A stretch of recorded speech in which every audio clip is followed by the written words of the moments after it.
జై గురుదేవ్. నా పేరు శైలజ. నేను గృహిణిని. నాకు ఇక్కడ వచ్చిందికి ఏం మార్పులు వచ్చినాయంటే, ఇంట్లో మొబైల్, టీవీ ఇవన్నీ చాలా చూసేదాన్ని. అంటే మామూలుగా నేను క్లాసెస్ చెప్తాను, కానీ టైం ఉన్నప్పుడంతా కొంచెం రిలాక్స్ కోసం చూసేదాన్ని. కానీ అవి మానేసిన. అవి మానేసిన తర్వాత నాకు చాలా టైం దొరికింది. ఏం చేయాలి, ఇంకా ఇంట్లో పనంతా చేసేసినా కూడా నాకు ఇంకా చాలా టైం దొరికింది. కానీ ఇంకా ఏం చేయాలో నేనే పని వెతుక్కుంటున్నా. పని అసలు ఇంట్లో ఎంత మూల మూల చూసినా పని లేదు నాకు. ఊరికే కూర్చోవలసి వస్తుంది. అందుకే ఆ టైంలో దాయనము గురుగారు చెప్పించింది అంతా చేసుకుంటున్నాను.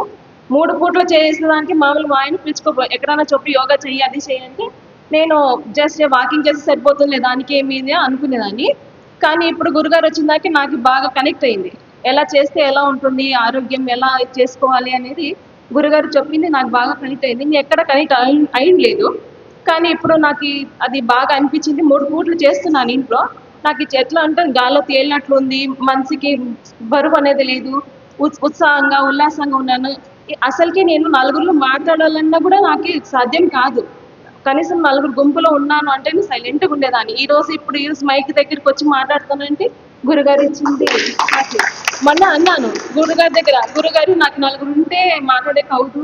చెయ్యిలు కాళ్ళు ఫుల్ వణుకుతాయి. అంతా చేసేదానికి నాకు నేను చెప్పలేని చాలా ఉంటుంది. కానీ ఆ భయము దానివల్ల నేను మాట్లాడకపోతానంటే ఏం పర్వాలేదమ్మా, నువ్వు ఇది చెయ్యి, నీకు రాకపోతే అప్పుడు అడుగు అన్నట్టు చెప్పినారు నాకు గురుగారు.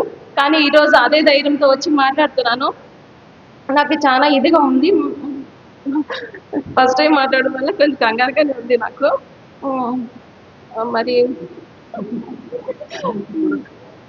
ఆ, ఇంకా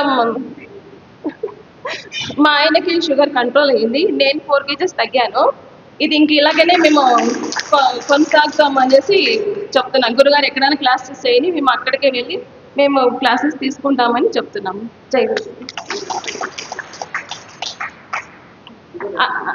అలర్జీ కూడా నాకు కొంచెం చాలా ఉండింది. ఫుల్ అలర్జీ ఉండింది. అది ఒక 50% తగ్గింది. ఇంకా గురుగారి దయ వల్ల అది కూడా తగ్గుతుందని నాకు నమ్మకం ఉంది నాకు. జై గురు.